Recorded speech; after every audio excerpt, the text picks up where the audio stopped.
Kneel forward to pray.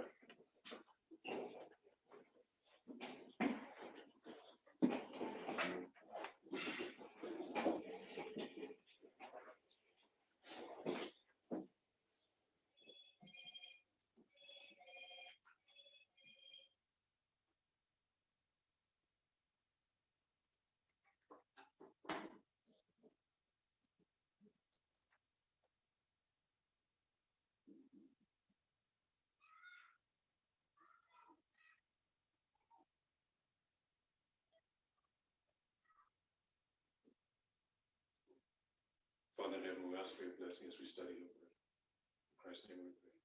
Amen. Amen.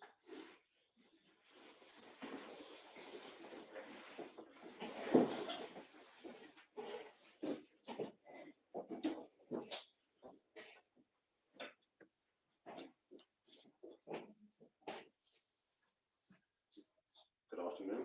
Good afternoon.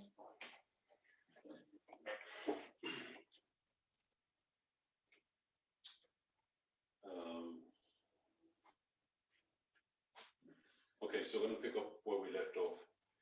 We were looking at 8T, page 41, Testimonies Volume 8, page 41, as a passage. Yeah, let's try to deal with that glare. We're looking at it as a passage that is,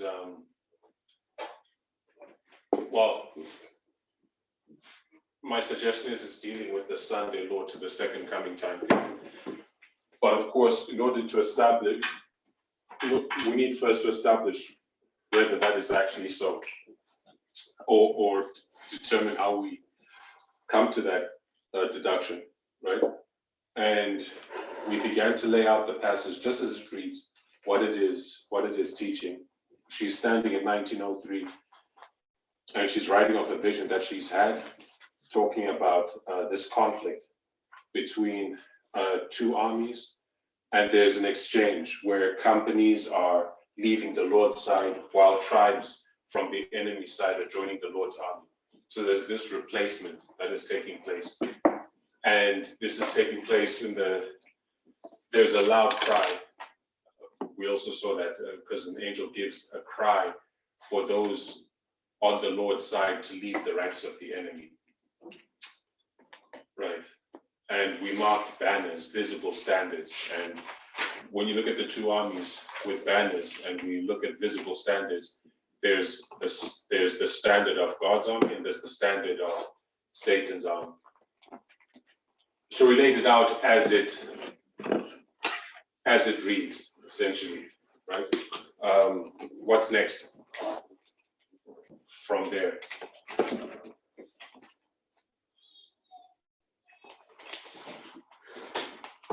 What do you do next from there? I hope these examples are useful of taking a passage and then showing, how we deal with it, to instruct us to how we should become, what we should practice at, right, when we come to different passages in God's word. Paragraph are you in there? This is 1T, 8T, page 41. Am I looking at a particular paragraph? No. Did you read it? That's number 3. No, sorry. It's 41 to 42. Got the angel putting the standard in the hands of the ones that join? Yeah, that vision that we covered in our last study. So we've laid it out. She's identifying this conflict as present truth in her time, and it continues through to the second coming. So originally, we were looking at another witness for characteristics from the Sunday law to the close of probation, and you took us here, and we just thought that it was talking about Sunday law, but now you've shown us that it's actually 1903 to the second coming. In its original intent, that's what I was talking about. Okay, so how are we saying that this stuff happens from Sunday law to the close of probation? I guess that's my question. How do we say that?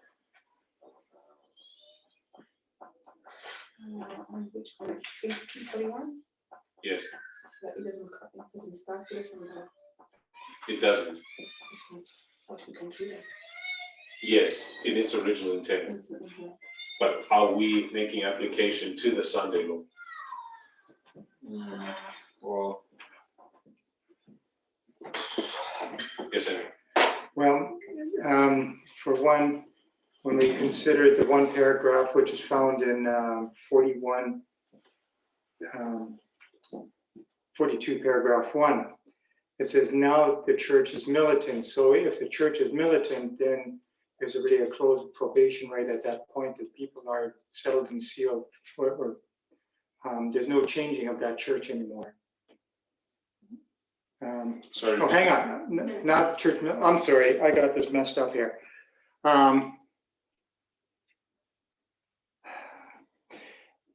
Yeah, I guess when it's, yeah, sorry, I'll have to think about this again here just a little bit.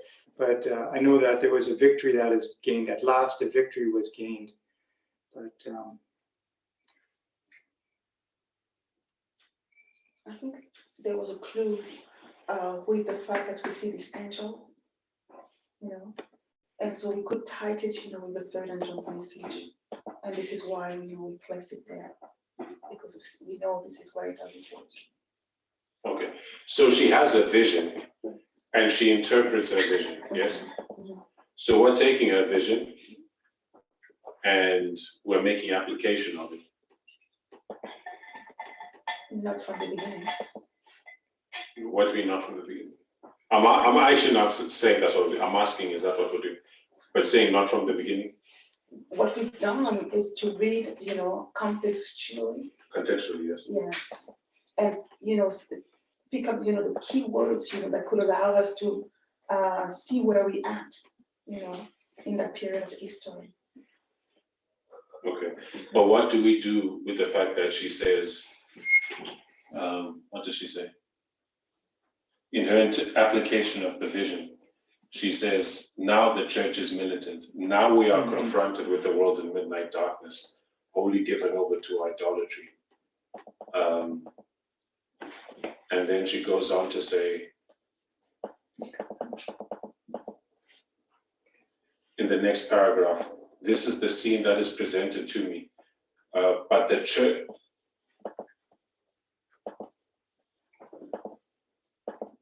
church must and will fight against seen and unseen foes. Satan's agencies in human form are on the ground. Men have confederated to oppose the Lord of hosts. These confederacies will continue until Christ shall leave his place of intercession before the mercy seat. Satanic agencies are in every city, busily organizing into parties those opposed to the law of God. So she's writing this in 1903, and she's speaking of this as what is taking place now, the conflict that is taking place in her time, leading, and that this conflict continues all the way to the second coming. So I guess my question is that because we have said that we have used this passage as an application, as a illustration of the conflict from Sunday law to the, Sunday law to the second coming, is Sunday law close of probation, second coming. how? That's the question that I'm asking. How do we then come from here where we are as it reads to how we've been applying it? I haven't noticed anything yet to specifically apply it to that time. The Sunday law time? Yeah. I mean, obviously this controversy's been going through and it gets more aggressive and, you know, the companies are gathering and things are riling up, like she says. Mhm. But I don't necessarily see a waymark pointing to Sunday law specifically, unless there's one thing and I didn't see it. I don't know about everyone else. Rather than the ongoing battle throughout history. So where do you place, in the first paragraph, we read, an angel flying in the midst of heaven put the standards of Emmanuel into many hands, while a mighty general cried with a loud voice, come into line. Where do we place that?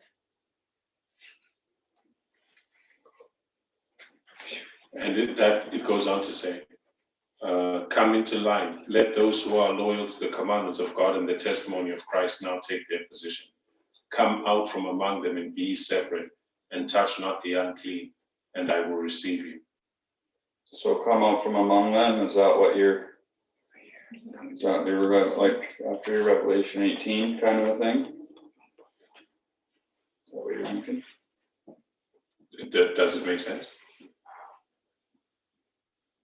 And the vision ends at the second coming, doesn't it? Mhm. So we know that this hasn't happened yet, in that sense. The whole vision hasn't happened yet anyway, so at what point of the vision is she having to use? Where's it come out from among them? What paragraph? First paragraph, 41.1. Halfway down. Actually, this was important.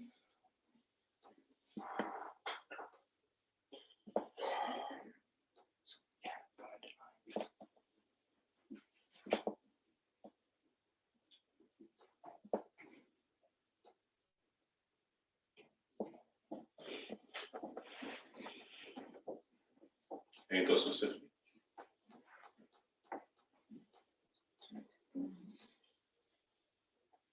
What would you do with this passage? Just leave it as is? I'd look for what method she's using, if she's repeating anything. Repeating large. Well, a mighty general cried out with a loud voice, come into line, let those who are loyal to the commandments of God and testimony of Christ now take their position, come out from among them. Yeah, I guess that could be Sunday law. There's a lot, like the mighty angel cries out with a loud voice. That's that kind of language. And make your stand now. This is the time to make the stand. What is the general? A general, is it just a general cry? But it says a mighty general cry. Anything special about that? Mighty general. A general like in an army. Oh, an army general cried again. So would you say that it's taking us from 1903, describing a conflict that's taking place, and then it's then identifying a point at which a cry is given? Mm-hmm. And she does that often. So then there's a separation there. Well, this exchange has been taking place all through. Essentially, she's saying this passage is present truth in her time, right? So this exchange where people are leaving the Lord's army and joining the enemy, and people from the enemy coming over, is describing the conflict that's been taking place, between the church and the world, really from her time. So there comes a point in this conflict where she sees an angel flying in the midst of heaven, right? Where do we see that language? Revelation 18. An angel flying in the midst of heaven put the standard of Emmanuel into many hands. And then A mighty general cried out with a loud voice. What does that sound like? Loud cry. Loud cry. And the call with the loud voice is, come out from among them and be separate and touch not the unclean. Right? So it seems, you know, the history of the church is the illustration of this conflict. But as this conflict escalates, it comes to a point when there's this cry that is given. It seems to be, I don't know if one read it as progressive. It seems to be progressive.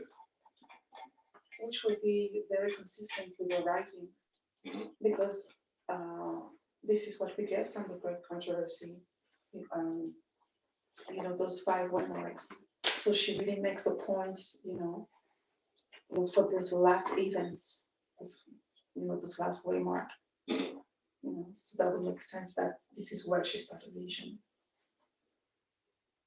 It's interesting in the third sentence, because it's standard after standard, and then company after company. So it's just kind of marking, I don't know what you would consider a standard.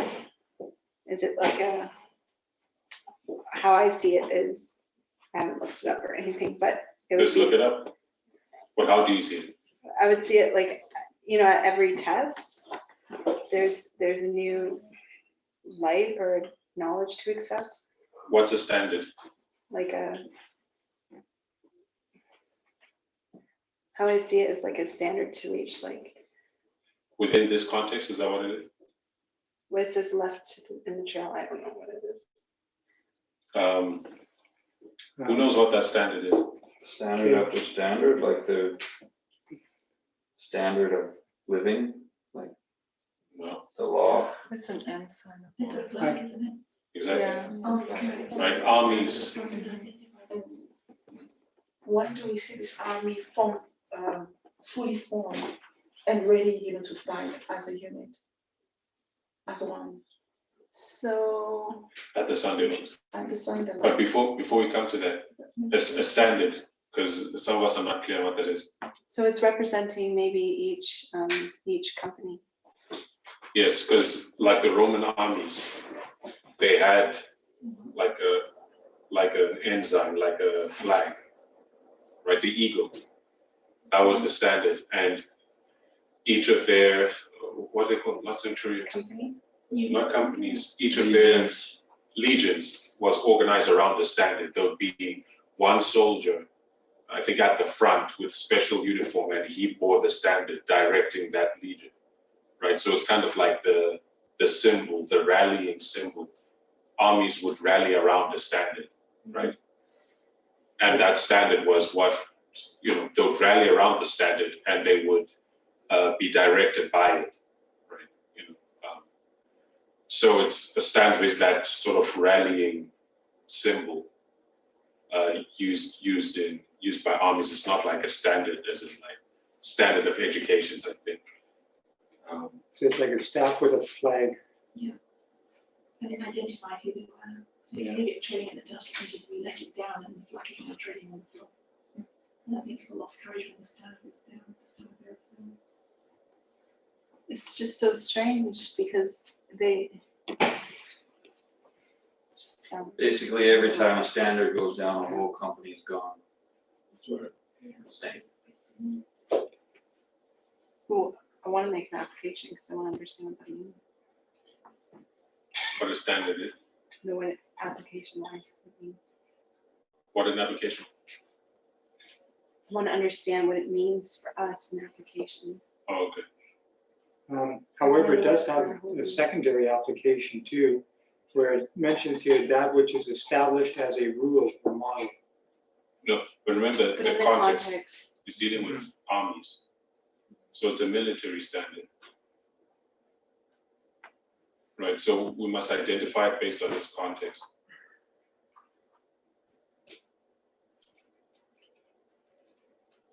Do you see that? It's speaking the language of army, military. it's one army. The whole vision, it's a terrible conflict between armies. So of all the meanings the word must have, the word could have, the context must define it.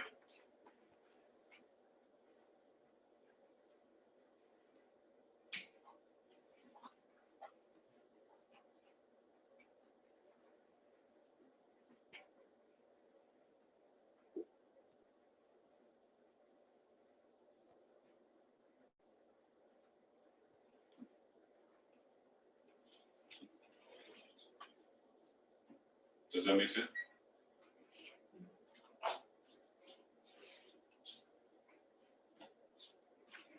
Right. So how would that look like if it's left to trail in the dust? Well, you'd have to then understand what was a standard and what was its purpose. Then that would clarify what it means for it to trail in the dust. It fell off the bat. So I've opened this website, Ancient History Encyclopedia, and it's talking about the Roman standard. It's the Roman standard, fair enough, but military standards serve the same purpose in ancient warfare. It says the Roman standard was a pennant, flag, or banner suspended or attached to a staff or pole, which identified a Roman legion or cavalry. The standard of a cavalry unit was emblazoned with the symbol of the serpent, while a legion of infantry was represented by a totemic animal. The most famous of these is the eagle, but there were also legions identified by the boar, the wolf, the horse, and the minotaur. The standard was important as a rallying point, symbol of pride, and more practically as a means of communication in battle. A trumpet blast would draw the attention of the troops to the standard, which would then direct which action should be taken on the field. The standard bearer would lower, raise, wave, or make some other motion with the standard to indicate what the next move was for the troops, or to change some tactic or formation. So important was the standard to the armies of Rome that battles were fought for their return. In the time of the Roman Republic, the standards were imprinted with the letters SPQR, which was an abbreviation of Senatus Populus Romanus, Senate and People of Rome. The standard then represented not only the legion or cohort which carried it, but the citizens of Rome and the policies the army represented. So what was the standard? It's the flag, and it would do what? So it sounds like it was a form of communication between one another then too. It directed them, right? It was a form of communication. Just read the pertinent portions again. It says the standard was an important rallying point, right? Symbol of pride, and more practically as a means of communication in battle. A trumpet blast would draw the attention of the troops to the standard, which would then direct the action, which action should be taken on the field. The standard bearer would lower, raise, wave, or make some other motion with the standard to indicate what the next move was for the troops, or to change some tactic or formation. But that's a flagpole? Yeah. So it's the same like a trumpet then, when the priests are blowing their trumpets, it was a form of communication. So when I'm taking a look at this, then standard after standard was left to trail in the dust. That means they were kind of showing that they're dropping out. Exactly. Right? Does that make sense? Retreating it, Yeah. Because the standard, when you're a soldier in an army, the standard directs you in your warfare. This is when the standard is raised, you rally to the standard to fight, right? And the standard will direct you in battle. Now, if you're just dropping the standard and leaving it to trail in the dust, what does that mean? Retreat. You're giving up, you're stepping out, I don't want this anymore, right? You're walking away from the battle. You're falling away. Does that make sense? Surrender. Well, they are, because company after company are leaving from the Lord's army.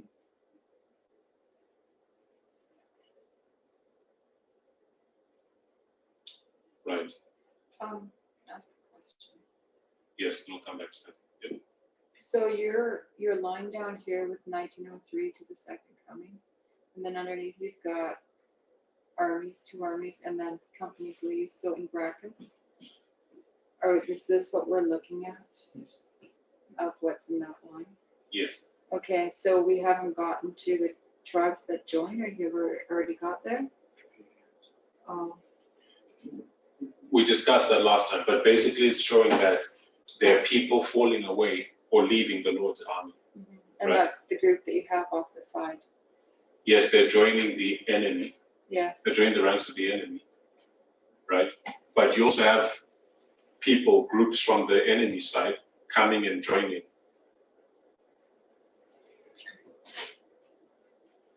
the Lord's army. that's the same as under the banner of the third angel's message. What do you mean? We're Banners supposed to stand, because you have banners there. A banner is a standard, yeah. Right, and that's what I've always envisioned, like a flag under the banner. So you're under that flag, you're the one holding that flag, basically, or whoever the group leader is. And is this under the third angel's message? Time period? Yes, Okay. From 1903 to the second coming. yes, we're putting it in 1903 because this vision, she's locating it as present, that now this conflict is taking place and it's going to continue till the second coming. That was just after the GC conference in 1900. I mean, we haven't looked at the historic context as to what exactly was taking place in 1903. Yeah, okay. We're just locating that that's when she said it.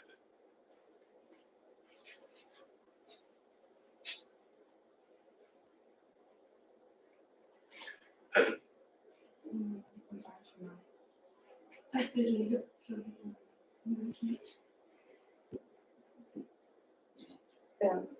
Yes.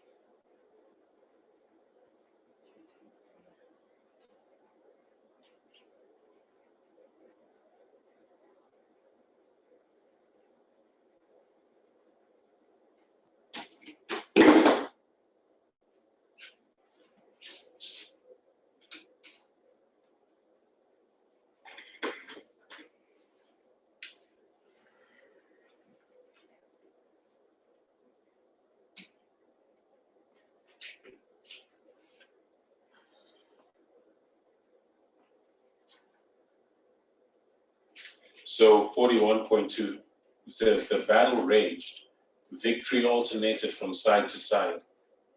Now the soldiers of the cross gave way as when a standard bearer fainted, but their apparent retreat was to gain a more advantageous position. Shouts of joy were heard.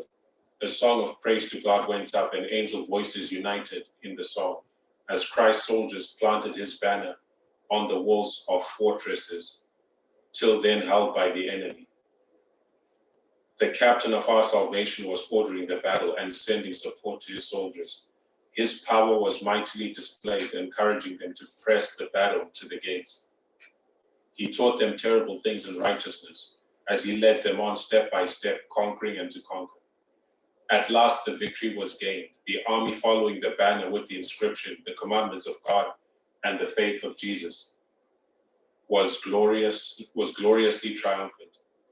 The soldiers of Christ were close beside the gates of the city, and with joy the city received her king. The kingdom of peace and joy and everlasting righteousness was established. Then she says, now the church is militant. Now we are confronted with a world in midnight darkness. So I'll ask us, the standard, what is the standard? The commandments of God and the faith of Jesus. Yes? She's writing this in 1903. Yes? But when was this standard raised? When was the standard of the commandments of God and the faith of Jesus raised as the standard for God's church? Simon? Simon? No. Did you say? Eden. I see what surprise. Saying Sinai, Eden, but Christ. in Christ's time? Are you saying like they didn't figure it out till after 1844 with the Sabbath and everything, or what do you get? Isn't that the most logical conclusion? That the church, the commandments of God, they didn't have that. The commandments of God became the focus, 1844, when the sanctuary was opened up, but then they saw that they had the vision, right? Where they saw into the most holy place and saw that God's law was still valid.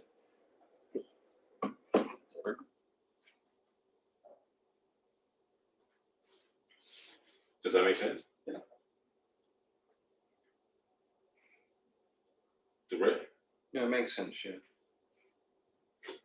So although she's writing this in 1903, this conflict, the ban is being held by the righteous are the commandments of God and the faith of Jesus, right? So where are we marking the beginning of this conflict? 1844, like when the church started, I guess. Yep. So here we put 1844, not 1903, yes? Okay. I haven't worked through this, working through it together. Yeah, That's good. sounds good. Oh, sure. Well, what do you want to say? Well, what was that okay about? Because we had 1903 and we thought, okay, we're settled in that. Now it's been changed. So we're saying that started in 1844, but what are you talking about here? We're not saying that sentence talking about it. Because that sentence is the last victorious king, and it says those holding the banner were gloriously triumphant. So this is the church triumphant, isn't it? But this is taking you through all the way to the end, right? They're holding that banner. Yeah. It's, Or could we still argue it's cutting edge the history of some time of third age? We want to mark it in 1844. but the third angel arrived in 1844. Because remember, Ellen White, as she reads it, you know, just original intent, the third angel arrived in 1844 from her perspective.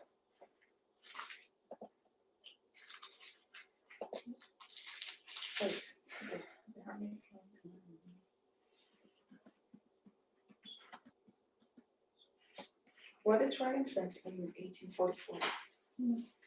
Were they triumphant? Yeah. In what sense? Because it says, at last the victorious king, the army following the banner with the inscription, the commandments of God, and faith of Jesus was gloriously triumphant. But the We thing is, marked that in 1844. Not triumphant. no, but my question is, why would we mark it in 1844? Because what I'm saying is, from the beginning of the vision, it's progressive. It's taking you through a line of progression.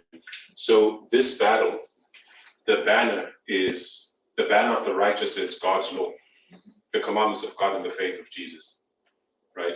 When was the standard of the commandments of God and the faith of Jesus, when did it become present truth? We say 1844, because the commandments of God, you have the Sabbath being made present truth. The faith of Jesus, which is the faith based on prophecy, right? You can connect that to 1844. So this vision she's talking about is this conflict between the world and God's church, God's Seventh-day Adventist church. And the words you can actually see is actually found in Revelation 14. Right. Well, we'll come. The commandments of God and the faith of Jesus. Okay, Revelation 14. 12. Yes, Revelation 14:12. Is that? We'll just put that there. Just make that note. So, and I'm saying it's progressive from there. Then you come to a point where, as it says, you know, this conflict is happening. Then at some point in this conflict, she describes a scene where she then sees an angel crying with a loud voice. That's what we see here. Yeah. And then she describes the battle continuing to happen. Then she says at the end of the vision, she saw the saints gloriously triumphant at the end of the battle. So this looks like a progression of events. Does that make sense? Why do we change it? Sorry, I wasn't here. Why do we change it? Debray, explain to her. Why do we change 1903 change?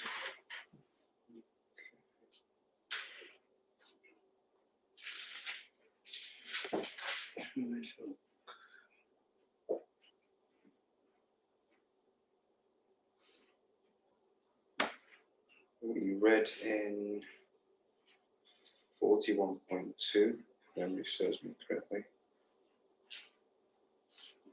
That was it. We were looking at the standard. We read we read the whole quote and he asked the question, when was the standard set? And then basically Trevor just said in 1844 as opposed to 1903. I think that was there more to it than that? That's the most simplistic way I can put it. Yeah, basically. That's pretty much. We said she wrote this in 1903, yes? But she describes that the standard of God's army was the commandments of God and the faith of Jesus. Yes? Where do we find that? In 41.3, is that? 41.3, yes. At last the victory was gained, the army following the banner with the inscription, the commandments of the God and the faith of Jesus, was gloriously triumphant. So we ask ourselves, although she's writing this in 1903, when did the commandments of God and the faith of Jesus become the standard for God's army? When did they become present truth? Well, they're not keeping all of the commandments of God until later on. Until when? Sabbath, like When did they start keeping the Sabbath? 46, I thought. Well, yes, 46. But when did the commandments of God and the faith of Jesus become present truth? 1844. I don't know why, 1844. When was the sanctuary opened up? 1844. And what's in the sanctuary? Third angel, sorry, Third angel. don't listen to me. So you're saying it, Emma? So I'm saying, when did the third angel arrive? When did he mark that? Because the third angel is the commandments of God and the faith of Jesus. Yeah. Oh, okay. You know, So it begins, but it's, okay. Like although 1798. practically speaking, it took the people some time to catch up with it, but it came. Okay. Right. So 1844. And the language at the beginning of that passage, it says the angels flying, which is Revelation 14, third angel's flying, and it's a loud voice, and the third angel proclaims his message with a loud voice. So I think you can say this is the third angel. 15.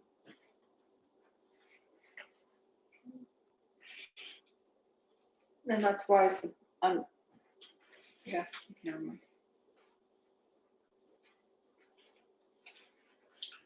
Does that make sense? Does that make sense, Katia, about why I'm saying that last paragraph, it's not describing them here, it's describing the end of this conflict.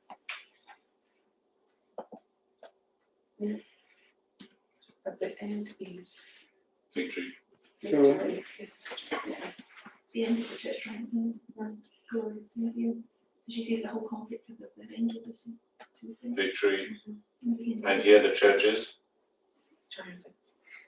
triumphant.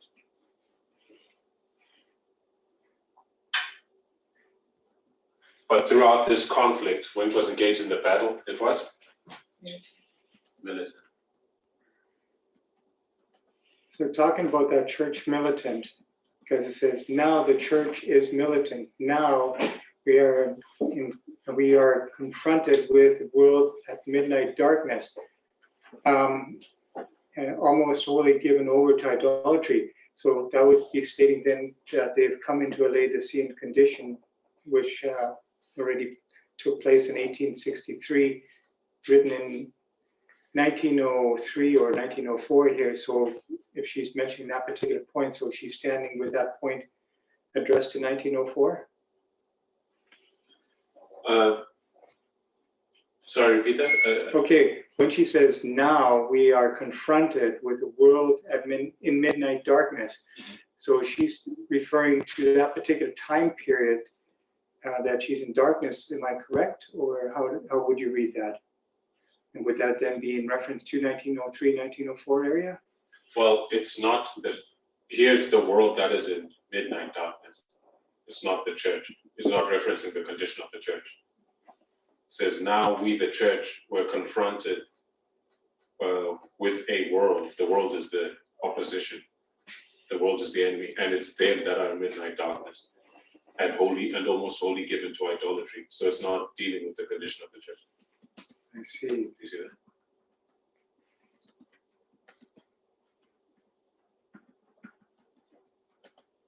But doesn't usually the external also often typify that of the internal? But now you're making, you're attempting It's to true. It's make yeah. application. we're just seeking to understand what is the passage saying, because we're already seeing, establishing that is not straightforward. You know, it's taken work just to establish what is it just saying on its own Yeah. before we start wanting to make application. Quite right. Emma? So we're saying in conclusion, this passage is not original intent at the time of Sunday. It's somewhere in there, obviously. But actually, do we not accept a triumphant at Sunday?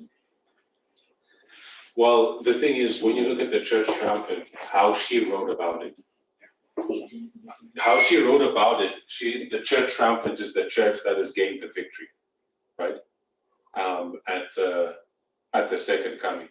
And right now, the church that is in conflict with the internal conflict and external conflict with the agents of Satan, this is the church militant. This is how she lays out this concept of church militant, church triumphant. Now, we make application to identify the church triumphant as a present truth development, right? Because the church that gains the victory here, it does not appear in existence here, right? It's the same church that has been fighting all through this history, right? So although this church is fighting, we call it the church triumphant because it is the church that is going to gain this victory, right? It's a movement of success, right? So It's a process which she doesn't focus on. it's a process which is, that's not how she expresses the concept. Just like with a lot of the end time stuff. Yeah. We're trying to focus on the end of it, not the beginning. And that's why, like Peter Plum, for those who you remember, that was his sticking point. He was like, you know, the church is not triumphant now. You know what I mean? If you read what she says on triumphant, but there's an unwillingness to see the application, which is sound. You know what I mean? Like Noah's Ark. Noah's Ark, you know, it did not just appear at the shut door and begin to fulfill its purpose. There's a period of time preceding the shut door over which it was built, right? And it was constructed, and then it began to fulfill its purpose. It survived the flood, which parallels the 7 last plagues, and it got through to the other side. So he asks us all, you know, Noah's Ark, can you view it as a point in time? No, you have to view it as a period of time, right? Over spanning the time period over which it was being constructed, right? The same ark that was being constructed throughout the 120 years of preaching is the same ark that gloriously fulfilled its purpose at the flood and carried the Noah through to the new earth, right? So it's the same. It's the concept of progression, viewing the church triumphant through a lens of progression, which is not how she handled it, but it's still a valid way of seeing it. It's just common sense. But someone has to be willing to see it, because that's not what it says when you plainly read the passages. No, it's only marked as triumphant when it gets to heaven, or at the very, Yeah, at the second coming, earliest. as she handles it. Yeah, It doesn't show that process of how it's formed on earth, and it stands victorious and smashed. yeah. And to do its work, like the disciples at the time of Christ, they have to be triumphant to spread the gospel in that generation. Yeah.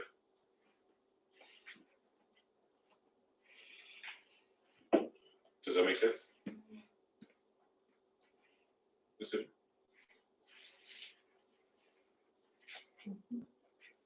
Alison, make sense? And she even, she doesn't even say that language in talking about the work it's in. So she says, this is from Kings, clad in the armor of Christ's righteousness, the church is to enter upon her final conflict.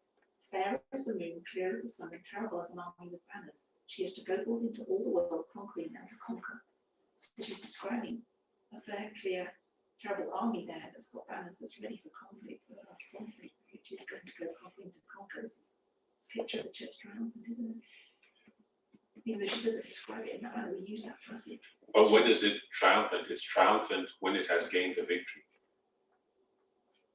What is to triumph? To triumph is to gain a victory.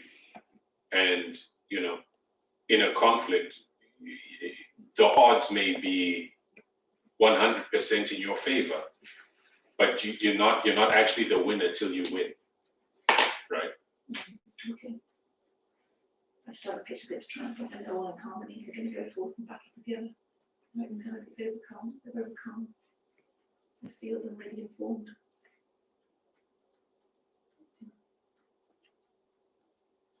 If I use an analogy, I'd say they are ready. The odds are 100% in their favor. You know what I mean? But they're not the winner till they win. Yeah. Just to parallel the language of, you know, triumphant. So she puts- When are they triumphant as she's conceptualizing, as she's presenting it rather.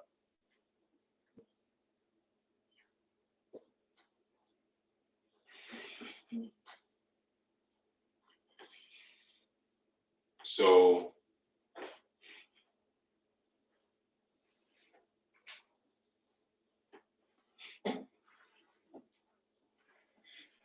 this vision that she has, it's a parable of the Adventist Church, right? Taking from 1844 right through to the Second Coming, and even identifying the loud cry and the Sunday law. So I got a question. yes, From the time period of the third angel coming down in 1844, is this what we're looking at? This is the beginning of the church triumphant to the close to the second coming? it depends. When you say church triumphant, are you looking at our application of it, or are you looking at how she presents it? How is she presenting it in this passage? That'll depend how you answer that question. But I'm not making an application because that line is based on what we're reading, isn't it? Yes. So it's kind of what she's saying then, not application. Okay. So she says in 82.1, 42.1, HT 42.1, as she now begins to apply or explain the vision, what's the first sentence? No, the church is militant. Okay. Yeah, so it's not triumphant yet.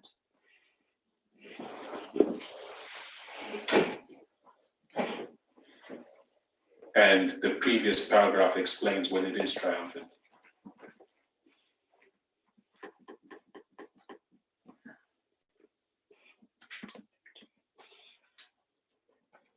Under the third angel, the No, commandments sorry, of sorry, God, is it? No, 41.3. 41.3, so that's the same paragraph. Yeah. The first sentence?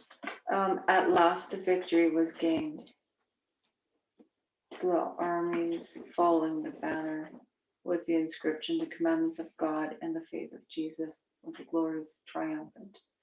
The soldiers of Christ were closed beside the gates of the city, and with joy the city received her king. So when is it triumphant?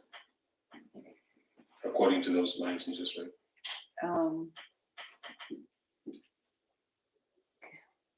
I guess when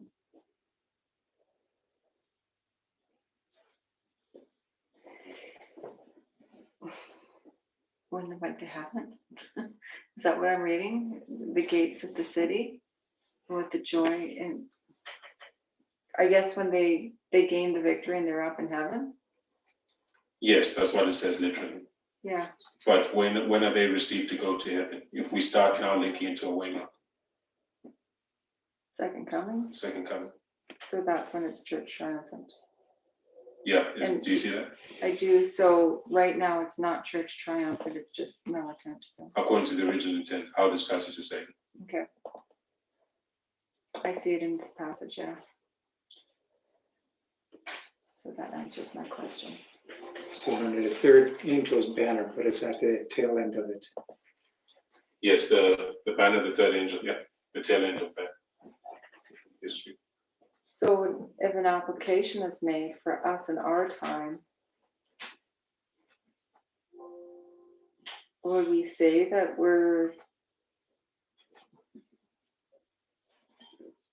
can we say we're church triumphant, or can we still say it's at the second coming that your church, because it's victory and triumphant right there.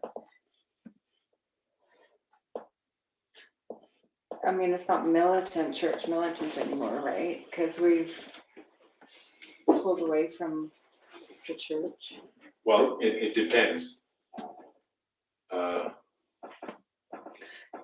Because on the line of the 144,000, and that's it. And then there's two other lines afterward. I mean, other groups of people.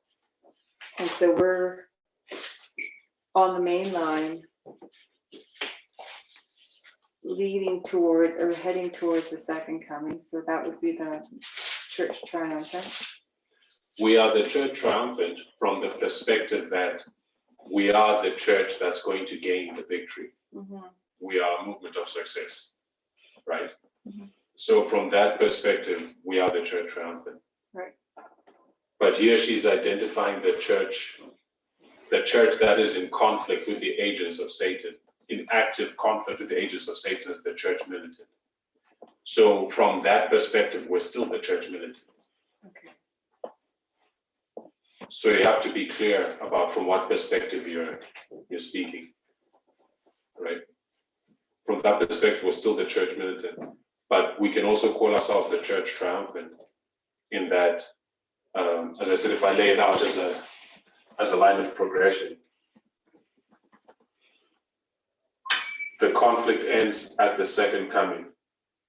Here is the triumph, right? That's the triumph.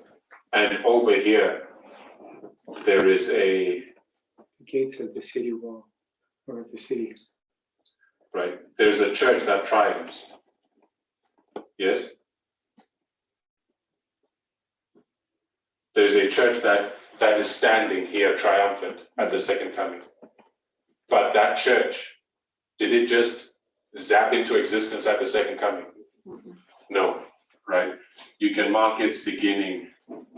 I'll just kind of do it like that.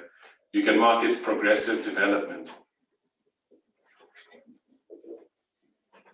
I'll put here, I'll just put here the church. Let me just put the building.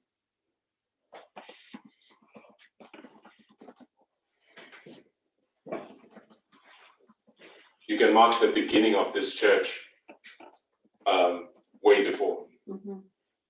The church that is triumphant here. It begins way before that, Right. right?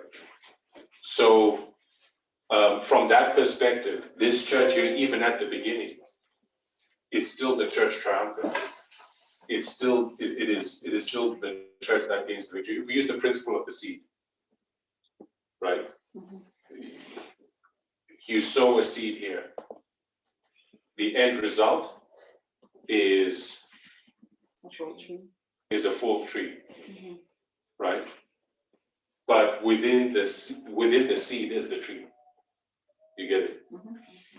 And all that is taking place here is the unfolding of that tree, right? So it's a mustard tree here. It's a mustard tree here just as it is here. Mhm. It's as much a mustard tree here just as it is here. All that's missing is the unfolding or the development of it. If that makes sense. It makes sense. I'm just trying to determine in my mind, this is the line of the 144,000 or the priests or going back. This is the line of the vision we're reading. Yeah. Yeah. We're not looking at priests or anything like that. We're just looking at what she is saying. Okay. So 8244. And then with what that is because that's when the third angel came down. Yes. Yeah, I get all that. That's good. Thank you.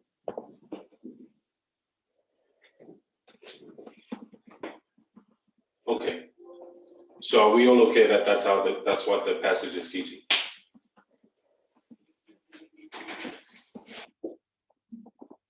Seems reasonable. Mm. So now as we come back,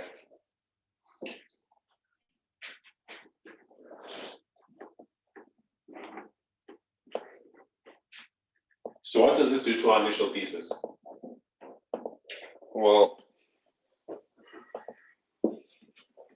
for us to pinpoint things that are happening specifically between the Sunday law and close of probation, and what we're looking at here is a very, I mean, we got to take that portion that talks about the cry and kind of look at what's going on there, I think.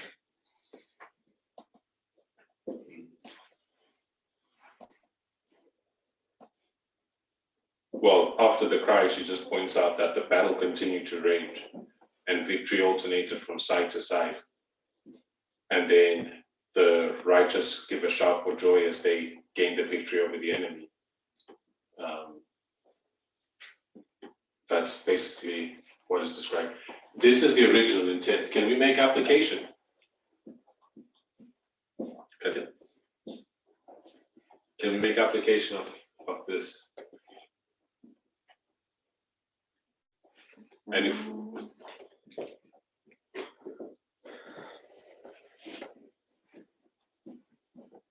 Yes, and we be able to make application.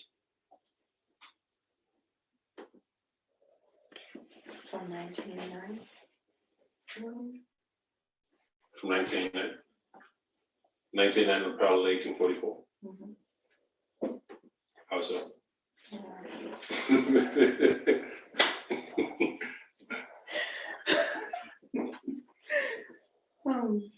That's okay, at least you suggested something. Or because it's describing, specific conflict, so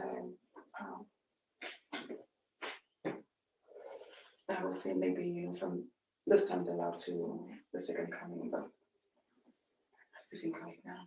I'm not sure.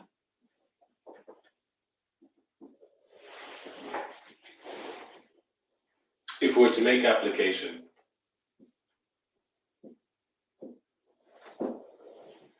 right, because what is presented here, this is a what would we call this line? Line of progression. Yeah, yes. It's a line of progression.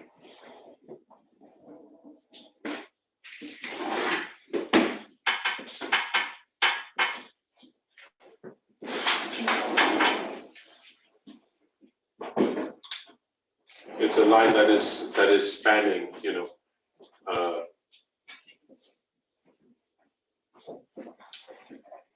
essentially multiple histories from which we would derive fractals, right? But now, from this line of progression, when we take lines of progression, what do we often do? We make application to. We use the line of progression as a template. To do what? Make our own.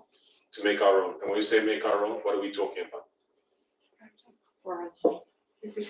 Fractalize it for ourselves. We fractalize it for ourselves. When we say fractalize it for ourselves, we could be talking The priests, priests or, Levites. no, not Levites, priests, 144,000. 144,000, right? So let's give that some thought, right? We've identified the original intent. Now as we make application to the line of the 144,000, the second coming is the second coming, in the line of 144,000. The loud cry is the loud cry in the line of 144,000. 1844, when would that be? Future. Why the Sunday law? As we make 1844 the Sunday law in different models. Can't quite remember why, but Okay, closed door. I don't know. let's try be guided by the actual, what the vision actually gives us. 1844, we have the arrival of the third angel. Right, because we've already identified that the banner being carried is the commands of God and the faith of Jesus, which we located in 1844, the arrival of the third angel.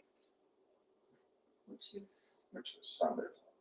well, I was gonna say 9/11 or 2001. Right?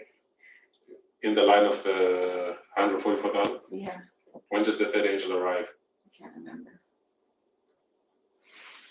Before 2019. I'm kind of tossed up. It's either where we had 9/11 before, now it's 2001, or 2014, I can't remember anymore. Where do we mark the third angel in the line of the 144,000?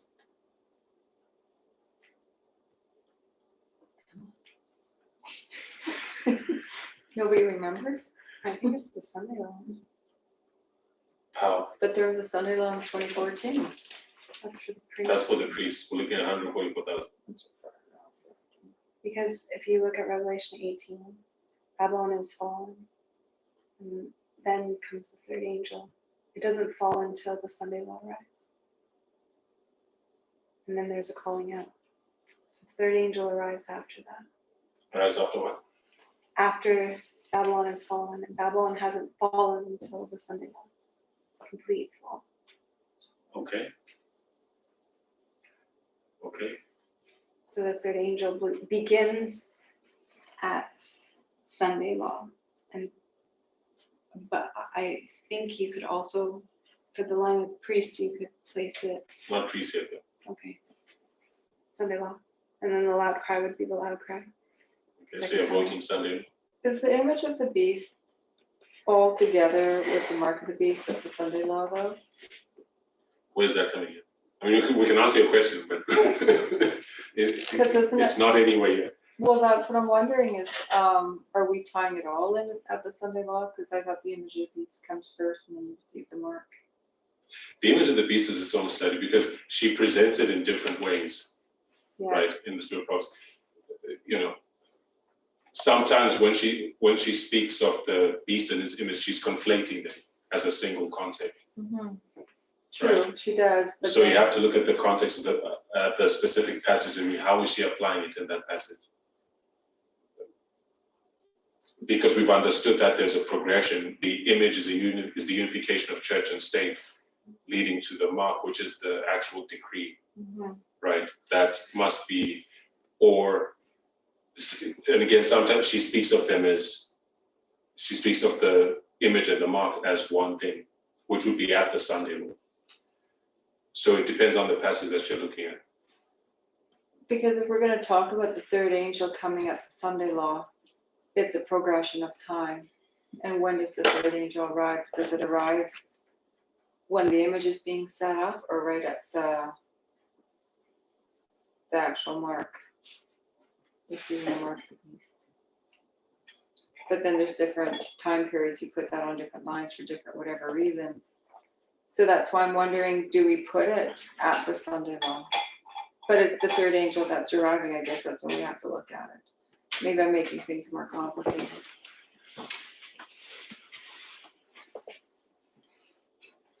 Okay. But when did the third angel arrive in the priest line? Why? I can't remember. You're serially guilty of this. What? I know it's Keep application. on I Always apologize. jumping to the priest. Keep topic. But my thing is, the priest line runs on that line. You have 1989, 9/11, 2014, 2019, 2021, Sunday law, close of probation, second coming. That's our line for the 144, isn't it? We're looking at 144, not priest yet. Yeah. I don't know. Okay. So let's think 144,000. We'll come to the. I'm trying to. Katya, any thoughts? For the third angel? I think it's, the third angel, for him to arrive, he has to be empowered by the second angel. I'm gonna say it out loud, but,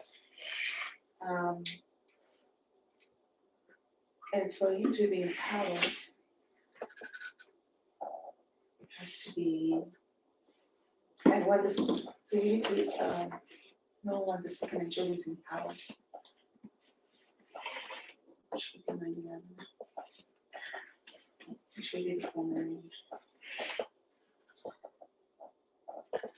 So you're saying 1844 here is 9/11.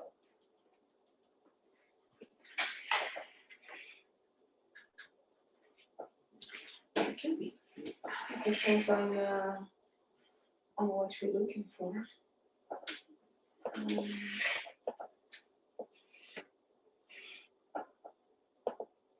have to go back to your writing section to look at it, but And any thoughts on that? I'm still back at this one. So back to the question before the last question. Which was? No, I'm just looking at this, company and tribe after tribe, can we make applications? Is that what, we started with that question, and we went to, where's the something? Oh, company after company and tribe after tribe. In the original reading. Because we originally drawn a line now from 1844 to the second coming, where it's victorious and triumphant. We talked about church triumphant. Mhm. We say it's a line of progression, it's a progressive process to set up this church triumphant. We still have, so we're mapping that whole vision from there to there, from 1844 onwards, in the context of writing it. And then you ask, can we make applications? And did we answer that question? Of whether we can make application. I think we're still kind of. That's what we're answering. That's what we're going. Yeah, to be honest, I thought that quote was great controversy. This one? As the company of the government was trying to, Okay. I thought originally it was great controversy. And so looking to find the same concept in there to line it up, I thought it was in there. It's not that good, isn't it? It's obviously it's 18, it's other places, but it's not great controversy. So yeah, I don't know. So I was looking at other things that we could line up with it to prove that it is. Looking at what? I was looking at other things to do with the banner and the company. If you talks about anyone else about that banner and the company and the standard, she uses banner content to see if we can line up that discussion anywhere else to prove it's the similar time period. I mean, this passage is placed in the book in Counsel to the Church, and it's the chapter's called the Sifting. And she puts this in the person compiling it. I don't know if she compiled it, I don't think she did. They put this next to another passage which is clearly end time event. Sitting at the end of the day. So you can use that to justify that it's an end time application as opposed to just general. I definitely think there's an end time application, which is a fractal of the original intent as we've laid it out, which is a fractal of the line of progression. But the thing is, where are we starting? Do you want to line it with a third angel? That's what you're asking. You what? You want to line it with a third angel, right? So where's that? You know, that's what you're asking. Yes. Well, the thing is, yeah, wherever we mark the third angel, whether we want to mark its arrival or its empowerment, either way, we have to justify it, right? But for me, the sort of clue or the guidance as to where it applies in the application, where it's 1844 is in the application, what gives guidance from my perspective is the third angel, right? So if we can understand that, okay, what are the dynamics of the third angel in the line, in our line, the line 144,000? That will help us to understand where it's located in. You just put that down. With what? Where's the third angel on the line? Oh, you mean on the line 144,000? Yeah. Where is it? We're waiting for you to tell us. I'm not going to say it. Okay. can we look at that? Can we go back and come back with some, prepared to tackle this thought, the application in our line? I think this is something that's been kind of parked. Well, I don't know. To me, we've kind of lost the application of the angels. We've gone into the 5 waymarks with the hand. Mhm. And so we're no longer marking third angel or second angel. We've kind of moved off that topic for quite some time. And I think that's probably why there's a bit of haziness Yeah. on this subject. Yeah. How else can we locate 1844? I think it's 9/11.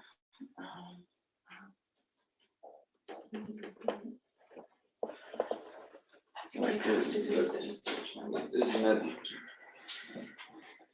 it? She has quotes about the third angel can be proclaimed like it never was before, right? Like once there's a Sunday law kind of thing.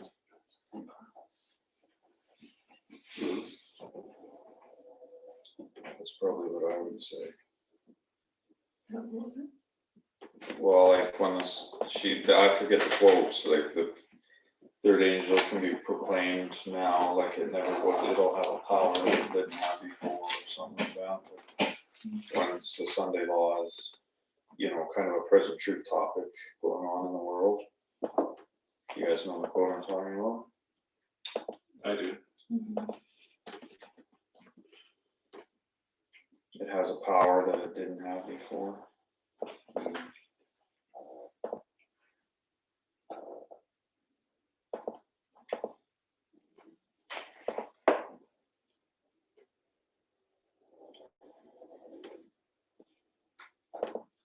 In the pattern of events that you laid out, I don't think it'll, second coming, loud cry comes after the Sunday law. What is the third angel warning against? Receiving the mark of the beast. Which is? I know, just say, What do you ask? It's like Sunday sacredness. which is the Sunday law. Yeah. All right, so the third angel, 1844 is the oracle of the third angel. And the third angel is a warning against the mark of the beast, which is the Sunday law. Is that enough of a logical link to locate 1844 at the Sunday law?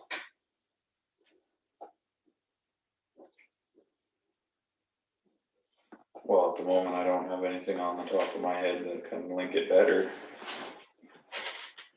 It's not. Because you have, It's not like there's another waymark that I'm thinking, oh no, this one fits better. But Which is really not. That's the name of the program.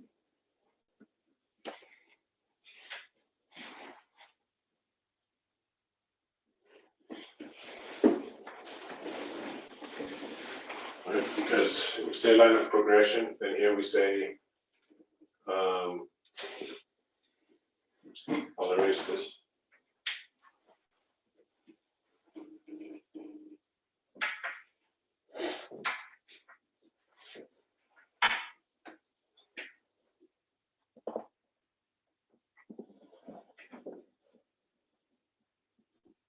Then here we say application.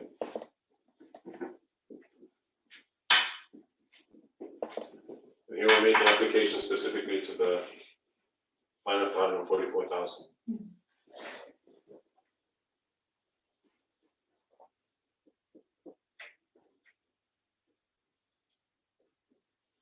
The second coming is, the second coming still, yes? yeah, The loud cry, is the loud cry still, yes? yeah.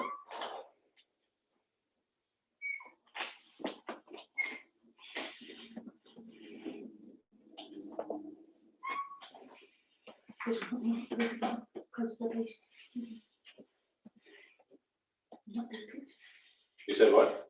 They haven't marked codification because that comes after that call before second coming, doesn't it? Yes, but it's not here. Oh, you're just lining up with that one there. Yes. Using the vision's line of original intent as a model. Okay, yeah. So 1844 the third angel arrives as present truth. And the third angel is warning against receiving the mark of the beast, which is the Sunday law. Say Sunday law here, based on that line of logic.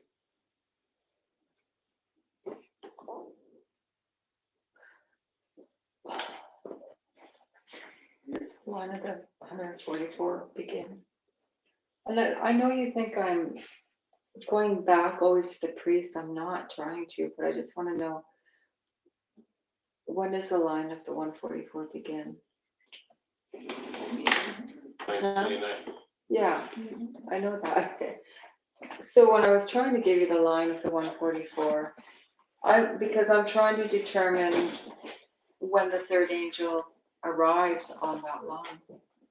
Because we're saying it arrives at the Sunday law, but I'm not saying, I think if we step away from the language of arrival and empowerment and so on, yeah, and just identify the third angel next.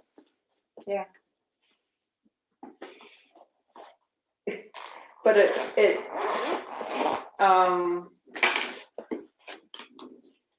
don't know how to answer it. I don't know how to say what I'm saying without sounding like I'm still on the priest line. But I'll lay this, I'll lay this out for us to think about. That if this is the line of the 144,000 in application from this, when is the second coming for the priest? 2021. 2021. Unless there's When is the loud cry for the priest? 2018, And when is the Sunday law for the priest? 2014.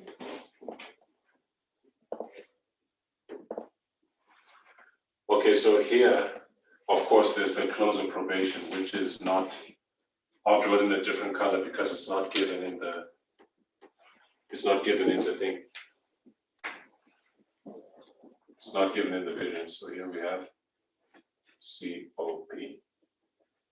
Applying also here, there would be a COP, which is not given in the vision, Mhm. right? Yeah. This would be 2019. But if this application, this logic that was saying 1844, this is the third angel. You have the third angel 1844, and the third angel is the Sunday law, the warning against the Sunday law.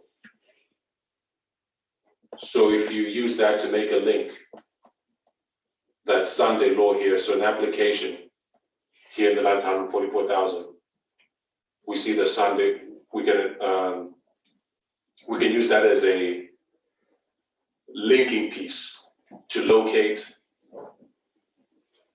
as to where to locate 1844 in the line of 144,000.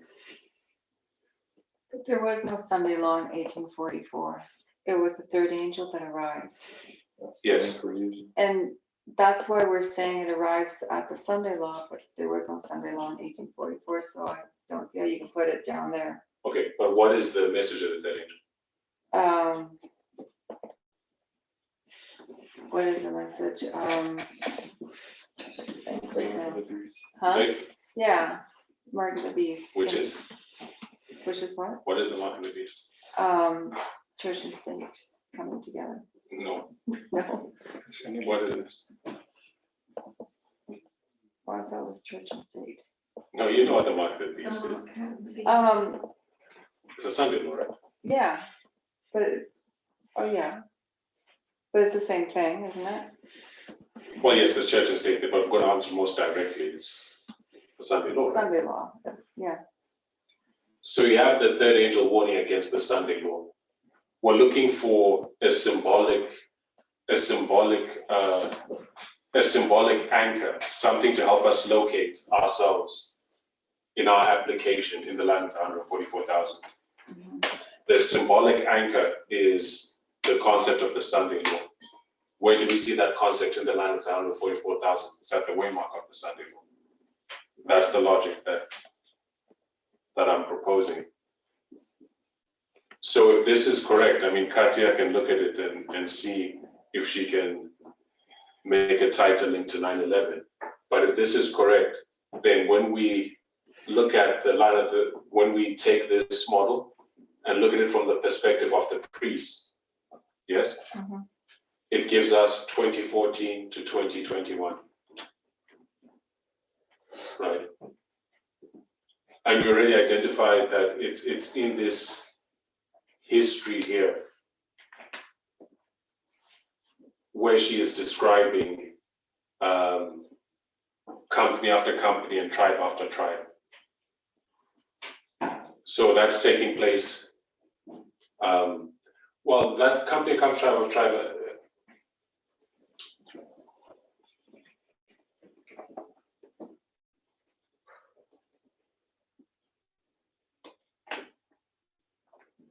Are we understanding it as expressing the dynamic taking place throughout this time period until the victory is gained? Yeah, I see progressive. That is the dynamic of 1844 right through to the second coming. Yes? People leaving, people coming. People leaving, people coming. So Sunday law through to the second coming.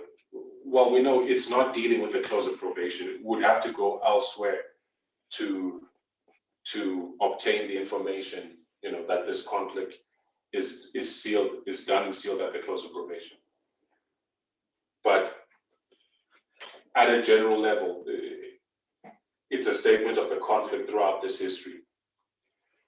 Therefore, at the fractal level, we could see that company after company leaving, tribe after tribe coming in.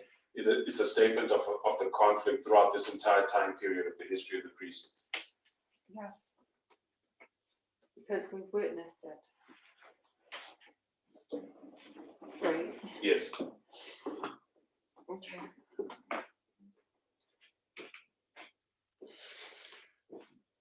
No?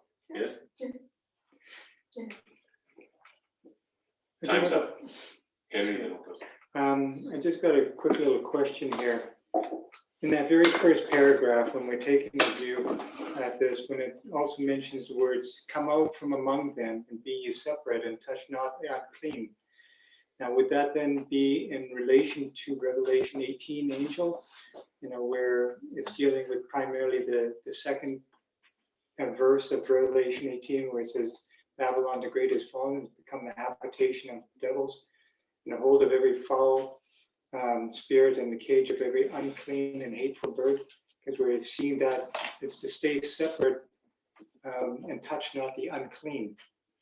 that's what we said, right? That Yeah. this is clearly Revelation 18 language. Okay, so I just want to make sure I got that confirmed in my mind here. So, okay, good. Okay.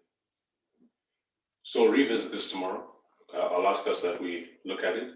This is after this, I just have a couple more points to make about fractals, then we'll move on to our thoughts on the shut door. And yeah, it looks like we'll spend the rest of our time in our investigation of the shut door. There's a lot of interesting concepts there. But for now, I hope you see that,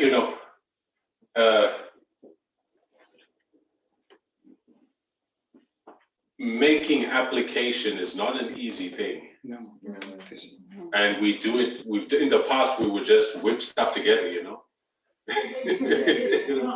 We would just whip things together real quick, But now you realize that firstly, if you're going to do it properly and start off by really breaking down what the passage is saying. Remember how much work and wrestling we spent over here, right? Yep. And now once that is established, that becomes the basis, the model for your application. Then we're able to make application to 2014 to 2019. Okay, fair enough. Now we're looking at a different passage, and we've heard this passage kind of being used, in presentations to say, this is describing Sunday law. It's describing 2014 onwards. But now as you really look at it and try to break down as of how that is right, it's not straightforward. I was so sure that was critical to this. That's how much we've used it as a definitive. What happens at Sunday? So really have to become more circumspect and really have to go back and you know, investigate things that we've taken for granted. You know, because I think there's this process of learning and unlearning, right? We have habits as well that we need to unlearn. In any case, that's it for today. We'll resume tomorrow. Are we going to get a date for the Sunday law? Not from me. Not tomorrow.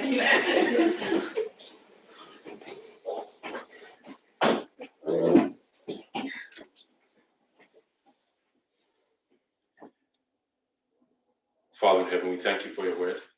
And we thank you, Lord, for guiding us. We thank you for the lessons that you're teaching us. Father, help us to become stronger. We see that handling your word is not a light thing. It's not an easy thing. And in the past, Lord, we've been all too careless.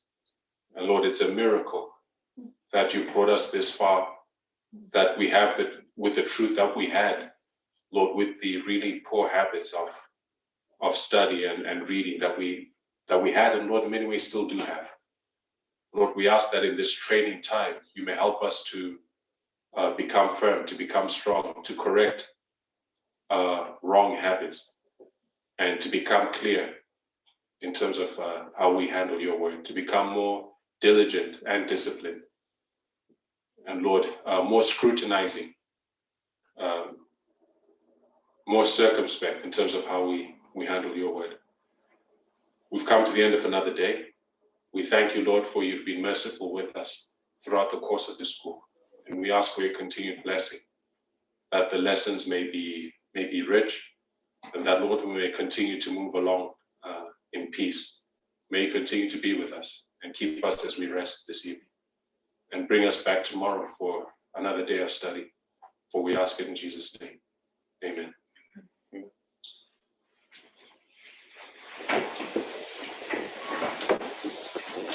That was good. Thank you. Amen.